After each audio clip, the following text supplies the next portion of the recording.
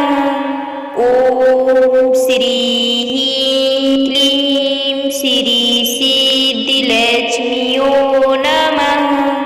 ॐ श्रीः क्लीं श्री सिद्धिलक्ष्म्यो नमः। ॐ श्रीः क्लीं श्री सिद्धिलक्ष्म्यो नमः। ॐ श्रीः क्लीं श्री सिद्धिलक्ष्म्यो नमः। ॐ श्रीः क्लीं श्री सिद्धिलक्ष्म्यो नमः। ॐ श्रीः क्लीं श्री सिद्धिलक्ष्म्यो नमः। ॐ श्रीः क्लीं श्री सिद्धिलक्ष्म्यो नमः।